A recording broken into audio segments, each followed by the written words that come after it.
Tidak ada henti-hentinya, tidak ada kapok-kapoknya. Baginda selalu memanggil Abu Nawas untuk dijebak dengan berbagai pertanyaan atau tugas yang aneh-aneh. Hari ini, Abu Nawas juga dipanggil ke istana. Setelah tiba di istana, Baginda Raja menyambut Abu Nawas dengan sebuah senyuman. Akhir-akhir ini aku sering mendapat gangguan perut. Kata tabib pribadiku, aku kena serangan angin. Ampun tuanku, apa yang bisa hamba lakukan sehingga hamba dipanggil? Tanya Abu Nawas. Aku hanya menginginkan engkau menangkap angin dan memenjarakannya. Kata Baginda sambil melampiaskan bersinda. Abu Nawas hanya diam. Tak sepatah kata pun keluar dari mulutnya. Ia tidak memikirkan bagaimana cara menangkap angin nanti. Tetapi ia masih bingung bagaimana cara membuktikan bahwa yang ditangkap itu memang benar-benar angin. Baginda hanya memberi Abu Nawas waktu tidak lebih dari 3 hari. Abu Nawas pulang membawa pekerjaan rumah dari Baginda Raja. Namun Abu Nawas tidak begitu sedih karena berpikir itu sudah merupakan bagian dari hidupnya, bahkan merupakan suatu kebutuhan. Ia yakin bahwa dengan berpikir akan terbentang jalan keluar dari kesulitan yang sedang ia hadapi. Dan dengan berpikir, ia yakin bisa menyumbangkan sesuatu kepada orang lain yang membutuhkan, terutama orang-orang miskin. Karena tidak jarang Abu Nawas menggondol sepundi penuh uang emas hadiah dari Baginda Raja atas kecerdikannya. Tetapi, sudah 2 hari ini Abu Nawas belum juga mendapat akal untuk menangkap angin, apalagi memenjarakannya. Sedangkan besok adalah hari terakhir yang telah ditetapkan Baginda Raja. Abu Nawas hampir putus asa. Abu Nawas benar-benar tidak bisa tidur walau hanya sekejap. Mungkin sudah takdir, kayaknya kali ini Abu Nawas harus menjalani hukuman karena gagal melaksanakan perintah Baginda. Di sela-sela kepasrahannya kepada takdir, ia ingat sesuatu, yaitu Aladin dan lampu wasiatnya. Bukankah jin itu tidak terlihat? Abu Nawas bertanya kepada diri sendiri. Ia berjingkrak girang dan segera mempersiapkan apa yang dibutuhkannya untuk esok hari. Di pintu gerbang istana, Abu Nawas langsung dipersilakan masuk oleh para pengawal karena Baginda sedang menunggu kehadirannya. Dengan tidak sabar, Baginda langsung bertanya kepada Abu Nawas. Sudahkah engkau berhasil memenjarakan angin, hai Abu Nawas? Sudah, Paduka Yang Mulia.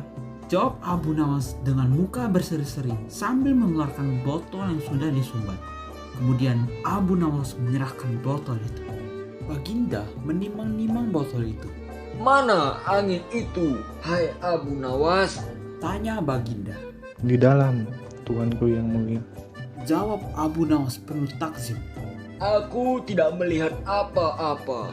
Kata Baginda Raja. Ampun tuanku, memang angin tidak bisa dilihat. Tetapi bila Paduka ingin tahu angin, tutup botol itu harus dibuka terlebih dahulu. Kata Abu Nawas menjelaskan. Setelah tutup botol dibuka, Baginda mencium bau busuk. Bau kentut yang begitu menyengat hidung. Bau apa ini, hai Abu Nawas? Tanya Baginda marah. Ampun tuanku Yang Mulia, tadi hamba bawa angin dan hamba masukkan ke dalam botol. Karena hamba takut angin yang hamba buang itu keluar, maka hamba memenjarakannya dengan cara menyumbat mulut botol. Tetapi Baginda tidak jadi marah karena penjelasan Abu Nawas yang masuk akal. Dan untuk kesekian kalinya Abu Nawas selamat. Analisis nilai hikayat. Yang pertama, nilai budaya. Perintah atau instruksi Baginda Raja terhadap orang percayanya. Baginda selalu memanggil Abu Nawas untuk dijebak berbagai hal-hal aneh. Kaitannya perintah seorang presiden kepada menterinya. Selanjutnya ada Baginda Raja memiliki kekuasaan merekrut atau memilih para hambanya atau pembantunya. Buktinya adalah akhir-akhir ini aku sering mendapat gangguan kata tapi pribadiku, aku terkena serangan angin. Kata Baginda memulai pembicaraan. Kaitannya dengan kehidupan saat ini, presiden berhak mereshuffle maupun memilih menterinya. Selanjutnya seorang bawahan atau rakyat harus tunduk dan bertutur kata sopan sebagai bentuk penghormatan kepada sang raja. Ampun tuanku, apa yang bisa hamba lakukan hingga hamba dipanggil? Tanya Abu Nawas. Kaitannya dalam menyampaikan kritik ataupun saran, masyarakat harus menggunakan etika yang baik sebagai bentuk menghargai dan penghormatan kepada pemerintah. Selanjutnya Baginda Raja berhak menentukan lama pengerjaan tugas yang dibebankan kepada bawahannya. Baginda hanya memberi Abu Nawas waktu 3 hari. Seorang direktur memberi tengah waktu kepada bawahannya untuk mengerjakan tugas atau mengolah sebuah data.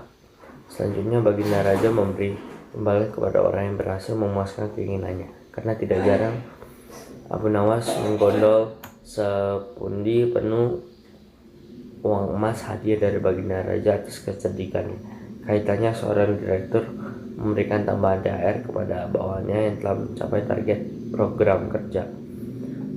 Selanjutnya ada sesuai aturan kerajaan, Baginda Raja berhak menjatuhkan hukuman apabila suruhannya gagal menjalankan perintahnya. Kayaknya kali ini Abu Nawas harus menjalani hukuman karena gagal melaksanakan perintah Baginda. Kaitannya dengan kehidupan saat ini, HRD berhak menindaklanjuti pegawai yang melakukan kesalahan maupun melanggar peraturan.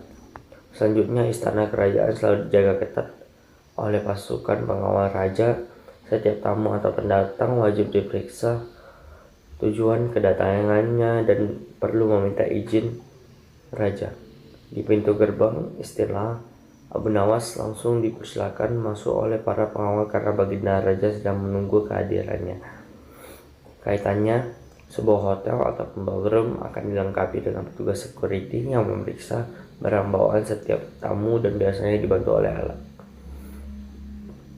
Nilai moral. Baginda Raja menyambut orang kepercayaannya dengan ramah dan menemani dengan senyum.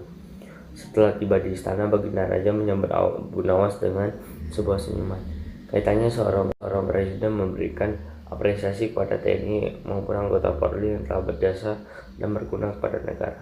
Selanjutnya seorang bawahan atau rakyat bertutur kata sopan dan lembut sebagai bentuk penghormatan kepada sang raja. Ampun tuanku, apa yang bisa hamba lakukan hingga hamba dipanggil? Tanya Abu Nawas. Kaitannya seorang bawahan menjaga tutur kata terhadap atasan mereka sesuai dengan etika berbicara yang baik. Selanjutnya ada Abu Nawas membiasakan diri untuk berpikir analitis dan kritis terhadap permasalahan yang dihadapi. Abu Nawas hanya diam, tak sepatah pun keluar dari mulutnya. Ia tidak memikirkan bagaimana cara menangkap angin nanti, tetapi ia bingung bagaimana cara membuktikan bahwa yang ditangkap memang benar-benar angin. Karena angin tidak dapat dilihat, tidak ada benda yang lebih aneh daripada angin. Tidak seperti air, walaupun tidak berwarna, tapi masih bisa dilihat, sedangkan angin tidak. Kaitannya seorang murid dituntut berpikir kritis dalam menyelesaikan soal analisis. Selanjutnya ada Abu Nawas, tabah terhadap segala beban hidup yang ditanggungnya. Mencoba untuk berpikir positif dan optimis, maka adanya jalan keluar. Namun Abu Nawas tidak begitu sedih, karena berpikir merupakan bagian dari hidupnya, bahkan merupakan suatu kebutuhan. Ia yakin dengan berpikir dan terbentang jalan keluar dari kesulitan yang sedang dihadapi. Kaitannya, masyarakat diajak berpikir optimis, tidak pesimis adanya jalan keluar dari pandemi COVID-19. Abu Nawas berjiwa dermawan dan memperhatikan kelompok yang membutuhkan. Dan dengan berpikir baik, ia ingin menyumbangkan sesuatu kepada orang lain yang membutuhkan, terutama orang-orang miskin. Kaitannya, para dermawan ikut menyumbangkan bantuan bagi orang yang berkesusahan selama waktu pandemi. Abu Nawas mampu menghasilkan buah pikir yang berbeda untuk mengakali kesulitan yang dihadapi. Bukankah jin itu tidak terlihat? Abu Nawas bertanya kepada diri sendiri. Ia bertingkah giram dan segera pergi pulang. Sesampai di rumah, ia secepat mungkin menyiapkan dan segera pergi ke istana. Kaitannya, pemerintah memikirkan dan memutuskan sebuah jalan keluar ataupun peraturan alternatif untuk memecahkan suatu masalah. Baginda Raja terlalu mudah mempercayai tipu muslihat Abu Nawas. Dengan penjelasan yang masuk akal yang disampaikan oleh Abu Nawas, Raja percaya begitu saja. Kaitannya dengan kehidupan masa kini, masyarakat mudah percaya terhadap sebuah berita, hoax, atau sebuah pernyataan yang belum dibuktikan kebenarannya. C. Nilai sosial. Karena perbedaan kelas sosial, Baginda Raja seenaknya dapat meminta Abu Nawas untuk menjalankan perintahnya. Baginda selalu memanggil Abu Nawas untuk dijebak dengan berbagai pertanyaan atau tugas-tugas yang aneh. Ampun Tuanku, apa yang bisa hamba lakukan hingga hamba dipanggil? Kaitannya, karena perbedaan kasta tingkat ekonomi, masyarakat cenderung memandang rendah orang lain yang tingkat ekonominya lebih rendah darinya. Selanjutnya, Abu Nawas peduli terhadap masyarakat yang berkebutuhan seperti fakir-fakir miskin, dan dengan berpikir ia akan bisa menyumbangkan sesuatu kepada orang lain yang membutuhkan, terutama orang-orang fakir miskin. Kaitannya kepedulian masyarakat yang memiliki kemampuan ekonomi lebih untuk membantu sesama manusia selama pandemi COVID-19 ini.